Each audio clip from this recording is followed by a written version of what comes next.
Hi guys, ഇന്ന് എൻ്റെ ഒരു മിനി ഹോസ്പിറ്റൽ വ്ളോഗാണ് കേട്ടോ. അപ്പോൾ 36 വീക്സിലെ ഒരു സ്കാനിങ് ചെക്കപ്പ് ഡേ ആണ് ഇന്ന്. അങ്ങനെ ഞങ്ങൾ രാവിലെ ഹോസ്പിറ്റലിലേക്ക് എത്തിയിട്ടുണ്ട്. ഞാൻ ചെന്നപ്പോഴത്തേക്ക് ഓൾറെഡി എൻ്റെ നമ്പർ വിളിച്ചിട്ടുള്ളത് കൊണ്ട് തന്നെ എനിക്ക് അധികം വെയിറ്റ് ചെയ്ത് അവിടെ ഇരിക്കേണ്ടി വന്നില്ല. സ്കാനിങ്ങിന് നേരെ തന്നെ അങ്ങോട്ട് ചെല്ലാൻ പറ്റി. അങ്ങനെ സ്കാനിങ് ഒക്കെ കഴിഞ്ഞ് ഞാൻ പുറത്തേക്ക് ഇറങ്ങുവാണ്. ഇനി എനിക്ക് ബ്ലഡ് ടെസ്റ്റിന് കൊടുക്കണം കേട്ടോ. അപ്പോൾ വന്ന ഉടനെ കൊടുക്കാൻ എനിക്ക് ടൈം കിട്ടിയില്ല. അതുകൊണ്ട് ഞാൻ ബ്ലഡ് ടെസ്റ്റ് കൊടുക്കാൻ വേണ്ടി പോവുകയാണ്. അങ്ങനെ ബ്ലഡ് ടെസ്റ്റിനൊക്കെ കൊടുത്ത് ഇനി അതിൻ്റെ റിസൾട്ട് കിട്ടാനും സ്കാനിങ്ങിൻ്റെ റിസൾട്ട് കിട്ടാനും എന്തായാലും കുറച്ച് ടൈം എടുക്കും.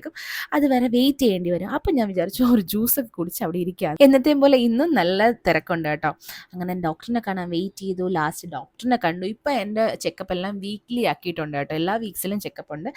ഇനി നേരെ ലഞ്ച് കഴിക്കാനാണ് പോകുന്നത് കേട്ടോ. നല്ല വിശപ്പുണ്ട് കേട്ടോ. ഈ ഹോസ്പിറ്റലിൽ വന്ന് പോകുന്നതേ ഭയങ്കര ടയർഡായിട്ടുള്ളൊരു കാര്യമാണ്. അങ്ങനെ ഫുഡ് കഴിക്കാൻ വേണ്ടി ഇവിടെ വന്നു. ഒരു നാടൻ ഊണും മീൻകറിയും മീൻ പൊരിച്ചതൊക്കെ ആയിട്ട് ഫുഡ് കഴിച്ചു. ഞങ്ങളിതാ ഇറങ്ങി. അപ്പോൾ ഇന്ന് ഇത്രയേ ഉള്ളൂ. എൻ്റെ ഇതുപോലുള്ള വീഡിയോകൾ കാണാനായി സബ്സ്ക്രൈബ് ചെയ്യാൻ മറക്കണ്ട.